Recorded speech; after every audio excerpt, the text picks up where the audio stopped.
Yay. So glad I remembered that. I'm going to take my pin off. And then if you like, you can put the gallery view on and just, take a look at the Sangha, the community that's gathered to practice together. Hi. Oh, hi, Marilyn. All right. Yeah. So, and then go ahead and put in the chat, anything that, where are you at and what's your intention? What brought you here today? Hi, Candace. Yes, peace. Thank you. So glad to have you here.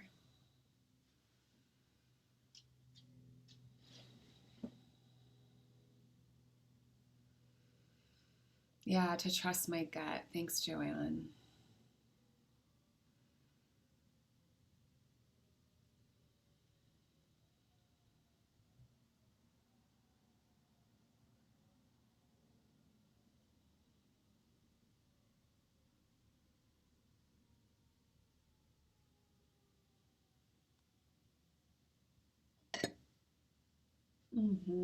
Awesome. Thanks, CJ. To cultivate and share peace and ease. Beautiful. So trusting the gut, peace. Peace, ease. These are all to live in the embodied way regardless of how my body feels. Yeah, beautiful. Right, because so building and cultivating a friendly inner relationship, to even start to sense this was a big aha for me, just noticing oh my gosh, I am either in relationship or not with myself all the time. And I can, and then just to notice how much better my life felt and my life feels when I awaken, kind of wake up to what it means to be a true friend to myself, and it's good to just inquire as we get started here, what is that inner relationship like? And how often would I say I'm a friend to myself? And there's no judgment, because I think the predicament that we're in, you probably wouldn't be coming here today if you were, we come here to remember something. We come here to remember an ease inside of our own skin that so part of the exploration today is about just being more at ease inside our own skin and realizing most of us have some trouble with this, right? As Alexandra's, about the embodiment, being in the body is no small thing, really isn't. Our attention has been trained in a lot of different ways for a long time, not just in our lifetime, but, for a long time, towards trying to control, the outside world, and trying to be the kind of person that the outside world will love and approve of, right? Enter the inner critic. Enter the harsh voice we can use when we talk to ourselves. The first awareness really is just to sense okay, how do I talk to myself? That's a good place to start, is to just start to notice, and what is that tone? Is the tone, the tone, right? You know what I mean when I say that, because I know when my husband uses a tone with me, it's not about what he's saying, it's about what his heart is saying.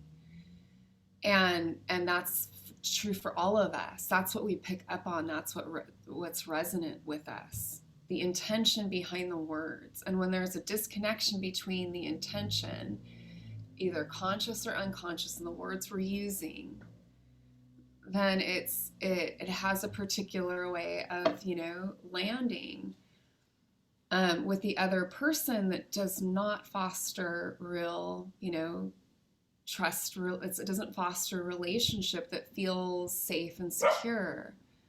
So just turn that dynamic inward. We can turn that dynamic inward. And so part of being more at ease inside our own skin is, developing like, okay, I can allow this to be here without making myself wrong. And, and without making it wrong, right? Because the intensity of the inner world can feel really wrong. One of my teachers, Matthew Brensilver, says that no matter how long he's practiced, I love this. He says, dukkha always feels like some kind of mistake. Meaning when the outer world doesn't work the way we think it should, or we aren't performing in the way we think we should, it feels like some kind of mistake. It feels like we need to get busy trying to fix it. And as we allow the truth of, a million things right and a million things wrong happen every day, and there's nothing we can do about it. When we stop guarding our hearts to that, not just outside, but inside too, right? Like there's a lot that comes up in these fathom-long bodies that's intense. And then there's a lot that comes up in these fathom-long bodies that's just not, and peaceful, and it's all of it, right? But without inner friendliness, it just feels too hostile. Feels too hostile and impossible because of it. And so once again, I'm just really glad that you're here, because I feel like this is such a huge foundational piece, especially in, like I can really relate to this in my own practice. Because for the first long time, I want to say almost like the first 10, 15 years of my practice, I was, so my practice really made me a very judgmental person, because I was hyper aware of, my stuff and other people's stuff, but I didn't have the compassion. I just had a lot of criticism, a lot of judgment for it. So I made my husband wrong all the time. He was never good enough. I was never good enough. No one was ever good enough. Nothing was ever good enough. It was suffering. And these practices, which have not been easy for me, and I know I'm not alone, but it's been it's been such essential medicine for me. Just feeling more at ease inside my own skin more of the time. I want to just share a few things with you. This is from Sharon Salzberg. The difference between misery and happiness depends on what we do with our attention, right? The difference between misery and happiness depends on what we do with our attention.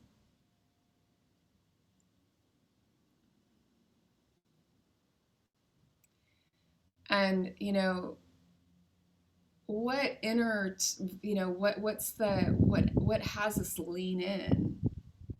Meaning, the inner critic that developed when we were, small, to help us get the love and acceptance that we needed to thrive and survive our childhood, right? So it's like, don't be this, don't be to that, because, like if you do that or you are this, then mom and dad won't take care of you, won't love you. Like that's the primal fear. You're going to get kicked out of tribe. You're going to die. Right? You will suffer the shame of non-belonging. I mean, that's the worst thing that we could ever experience, and we'll do anything to avoid that feeling. And so the inner critic, but then it gets all feral and wild over time because it's unchecked and it's believed as truth, right? It says you're a piece of you're a loser, or how could you, or like you'll never get it together, and we just agree. Yeah. Or that's not true. We get into argument. And so it's not like we dismantle the inner critic, but we start to include the inner critic in the vastness of friendliness, the vastness of kindness. So you can just sense, like, right now, what kindness and friendliness feel like. You can just sense, what would a little more inner friendliness in this moment feel like? There's something that kind of intuits that, right? The body, wisdom, there's a little flicker of response. And we can develop our attention in such a way that we incline it in that way more, or even just some of the time that isn't going, because normally what does the attention do? It goes and focuses on all the problems in you and your life, and like it's totally wants to fix everything all the time. And that's just easy, right? That's like the default. The attention just goes there. It's like you wake up, right? It's like, woo! And there it goes, right? What could go wrong? How many people, like, what's my day like? Oh my gosh, am I gonna, right? It's like, it can be like that. Not saying for everyone, but,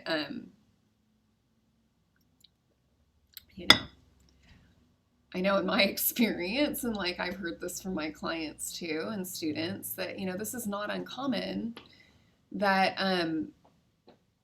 we feel edgy, anxious, kind of like we don't trust ourselves, we don't trust our truth, or because we've created, in a way, by where we put our attention, we've created a hostile territory internally.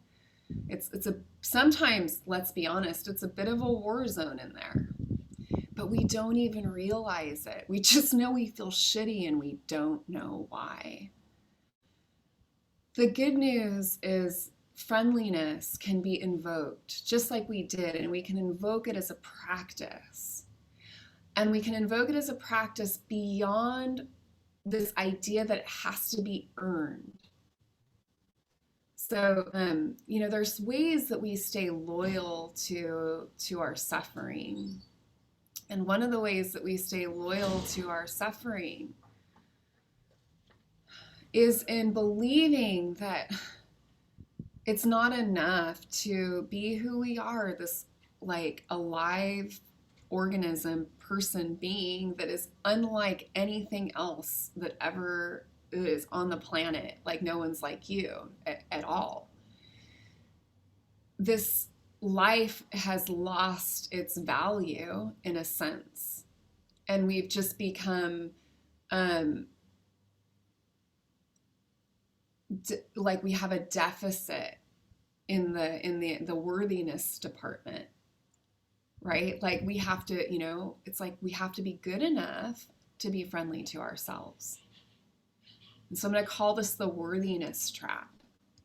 That this idea that we can't be good to ourselves as long as we're still addicted, or we can't be good to ourselves as long as we're still, your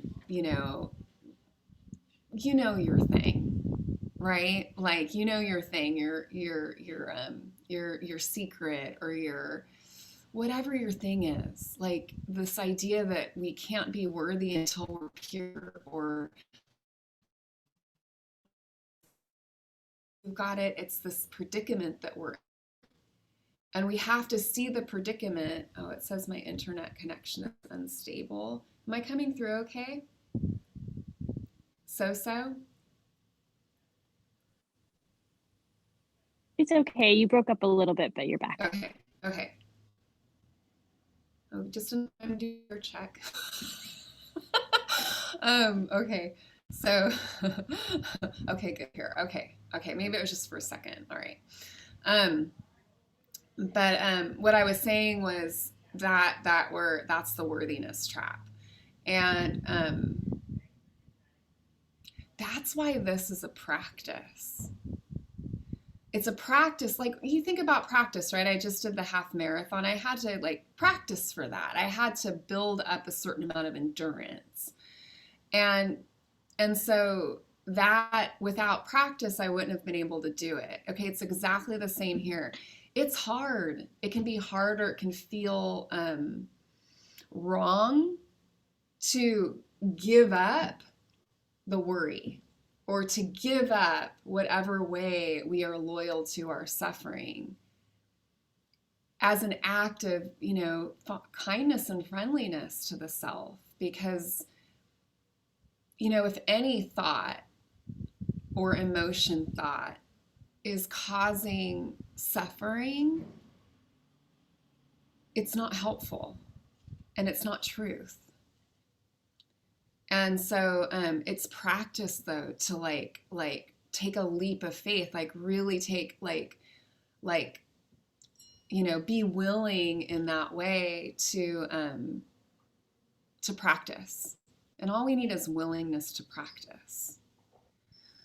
Okay. So something I mentioned in a class that I taught on Saturday to my clients in Radiant and on the Rise, we were talking about this this topic, and we went deep into it. But we did an essential worthiness inquiry, and I wanted to do this inquiry with you as well. But let me unpack essential worthiness, right? So that word essential. Think about essential. It's like another word that could be used is like implicit. Like, it's just part of who you are. It can't be taken. It's in your makeup. So it can't be taken from you. That's essential. That's what I mean by essential. Okay, and so if you've ever had a baby, or you've seen a baby, you might imagine a little baby, right? If you want to close your eyes, you can, or not. You might imagine someone in this group as a baby, like a little baby in a little bed or something. And you're just looking at that baby. And that baby is a lot of things, right? Like, that baby can get pissed off, right?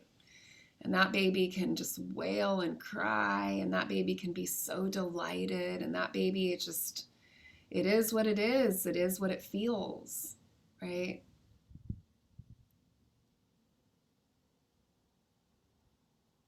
And is there any question, as you're looking at this baby who, is all the things, right? Expresses all the things, including pooping and peeing whenever it needs to. Is there any question that being isn't worthy of love? Really sense, like, would you, man, get it together. Like, what are you crying about? When you stop crying, then I'll, love you. Doesn't compute, usually. Just like kind of take a note, just notice that. There's something we know, we have a sense in our bones, in our body, that there's value, there's worth, right? To the life, to just something being alive. It's worthy. It's worthy of care. It's worthy of tending to. It doesn't matter when that baby grows up and becomes an adult and does stupid shit, right? It's still, you can see, it's still worthy of love. And to have, to tend to its, to have its needs met and tended to. So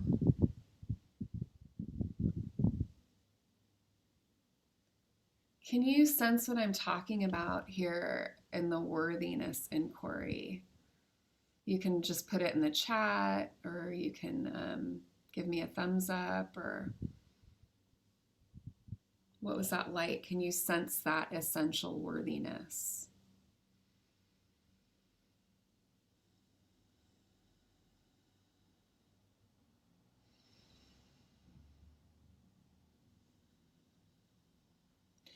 I want to mention this as, I'll look and see if you type that in. The inner critic, okay, yes. The inner critic, by the way, isn't like really, there's a part of us, we could call it doubt too, that's like, yeah, but you're not really worthy. Right? Like you might even sense, like, yeah, I can sense that worthiness. And there's this voice in your mind that's like, yeah, but you're not. Like she's not really talking about you. That voice, that needs to be like seen more often and acknowledged. That one. Right. And not trusted as much. It's a function of our, I don't know, it's just a function of our psyches, but it's like we've made that's the voice, like that's the voice of doubt, and we've put it on a pedestal. And so just be mindful of that. The only thing that's necessary is a willingness. And a willingness is you're just practicing as we practice together. That's all that's required of you to create a friendlier inner abode, and that really does foster a sense of trust and even, dare I say, like reverence for this being. The Buddha said, no one is more worthy of your love and affection than you, right? Yeah, but it's a practice, right? So let's practice together. Okay. Yes, thanks, you guys. All right. Let me see. Yeah, so make yourself comfortable.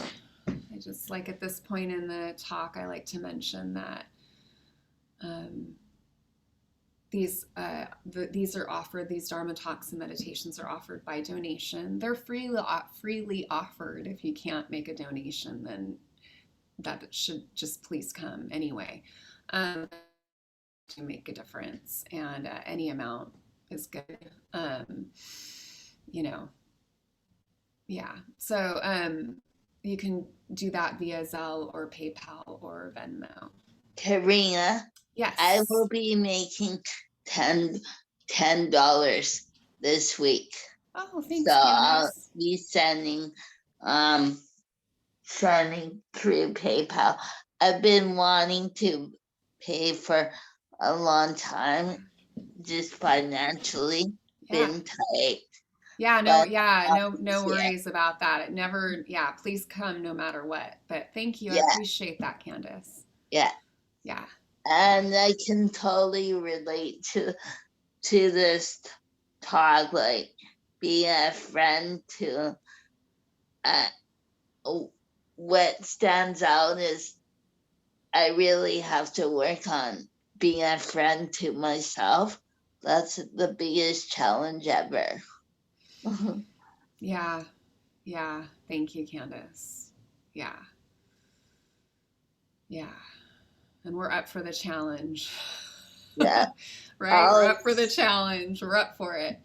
Always. Yeah.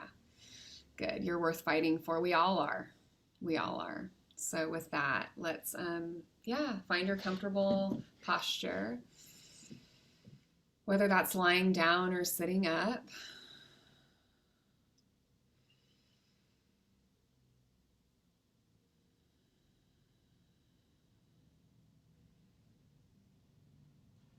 And in the beginning, just letting the attention gather again, kind of close to the bone.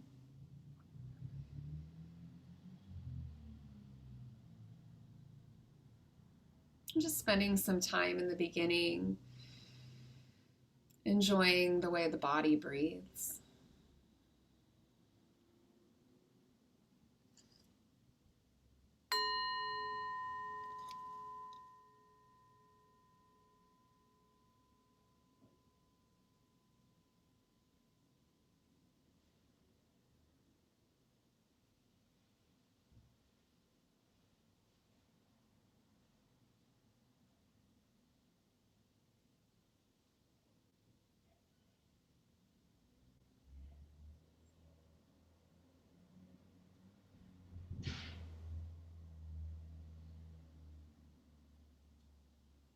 We can marry inner friendliness with just a sense of being there for yourself.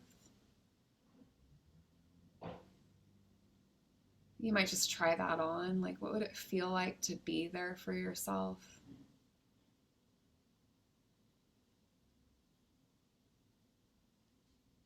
As we're just establishing the inner tone.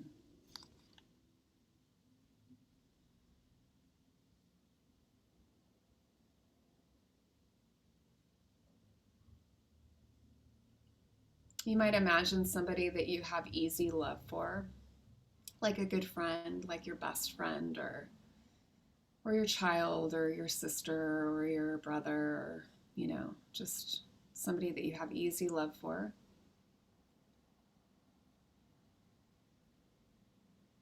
You might imagine them kind of like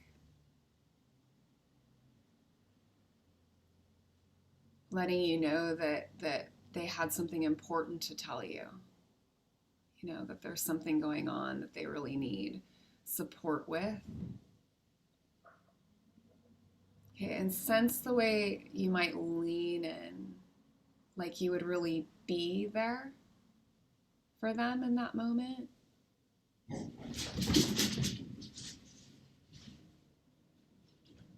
And you can practice sort of like turning that towards yourself. Just practice.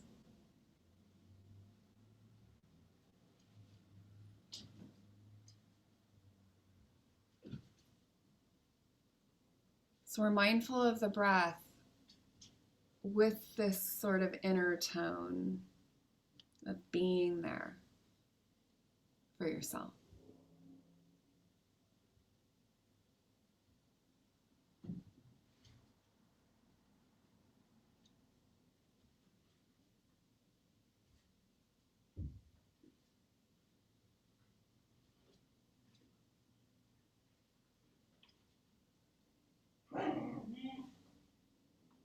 Good. Now scan your body and you can just relax. You just relax.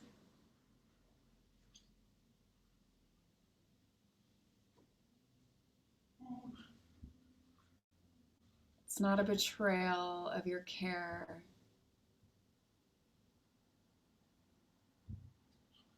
To just be here and not there.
You don't have to keep your attention close to the bone. But when you notice that it's not, you can just kind of let it settle back in.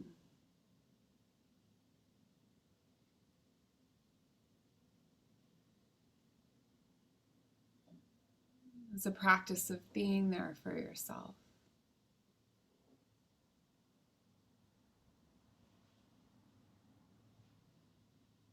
And letting that be enough.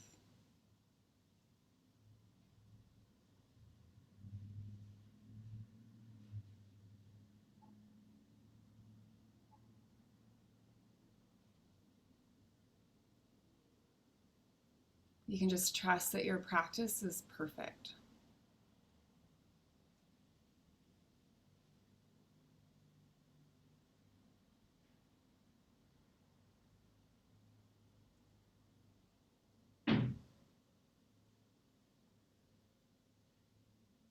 Continually arriving here and now.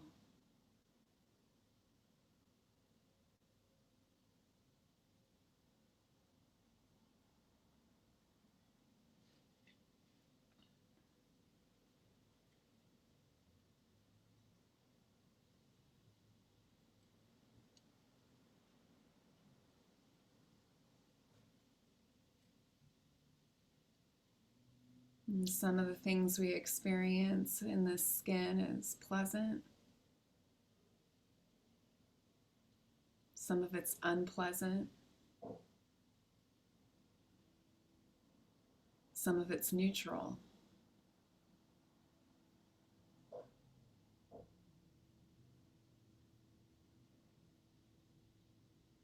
You can't control the winds of pleasant or unpleasant or neutral.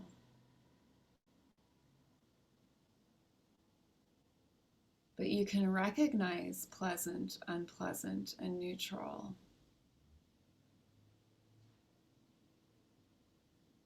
With an attitude of care, especially with unpleasant.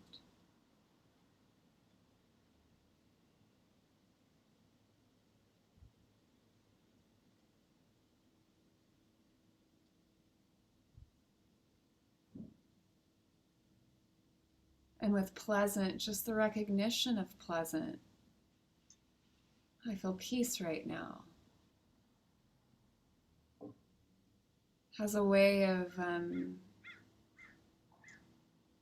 there's a bit of savoring that happens with that.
even the leaving of yourself is part of the path.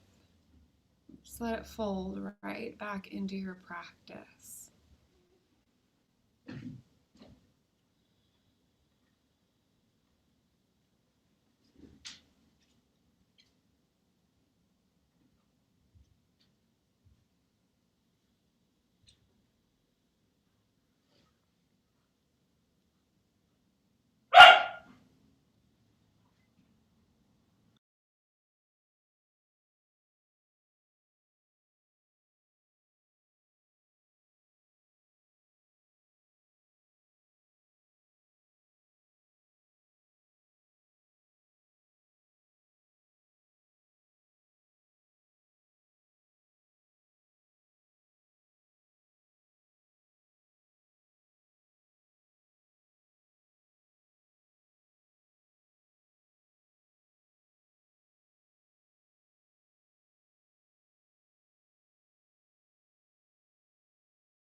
We can bring a hand to our hearts and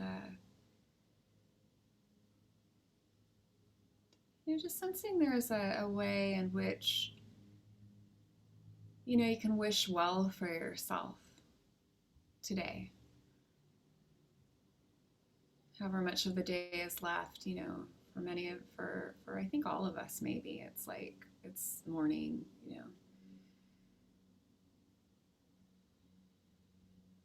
You can kind of just sense like, yeah, may I be happy? May I be happy? Like, I really want that for myself.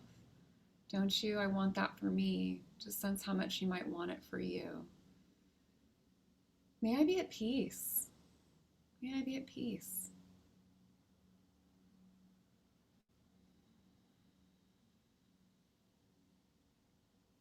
Just sensing how much, yeah, you want that for yourself today, and kind of wish that for yourself. May I be at peace? And may I feel safe and free from inner and outer harm? Really sensing that. Yeah, may I be safe and free from inner and outer harm?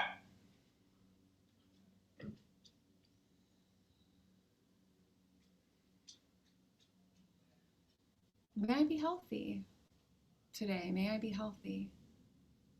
And may I have a feeling of well-being. May I have a feeling of well-being that isn't tied to any circumstance or condition. Really sense into that wish you have for yourself and express it in that way.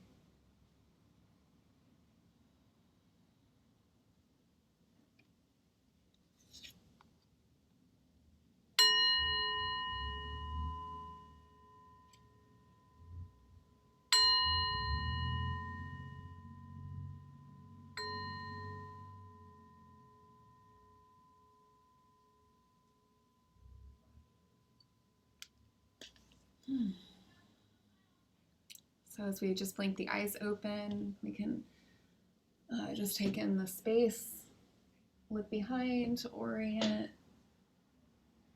Right, part of inner friendliness is taking care of the nervous system, which so much of that is about being tuned into it. Right, tuned into it. Yeah. So thank you. It's so like it's cold here in Long Beach, California today. It's weird. Like I got my sweater on. I'm like bundled up. I got the dog over here harassing the cat. The cat coming in like for it. He comes in and like kind of does this thing like back and forth and then hops up on the place that he's just high enough to taunt. It's really funny, but it drives Phoenix batty, so she's yipping back here. There's a lot of, always imperfect mingled with how things are supposed to go. I just want to mention, thank you for joining me, and I want to mention that I'm teaching this week at Yogalution, so you can come take class with me if you're in Long Beach. Wednesday at 1 and Friday at 4:30. We do have meditation at 5:30, so if you want to come sit with me in person, that would be the place to do it on Friday at 5:30. And what's a takeaway from today's practice? If you would put that in the chat, that's really helpful. Okay, yeah, I feel I can trust, don't need outside validation. Thank you, Joanne.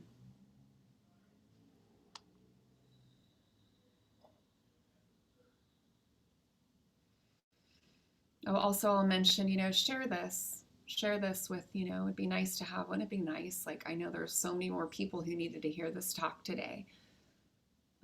It's good to think about that, right? Like, just share it. It could make a difference for someone.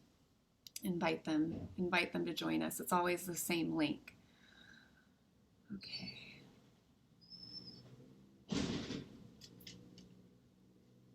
Yeah, good. Working on turning friendliness towards myself. Good, Anna. You're worth the work.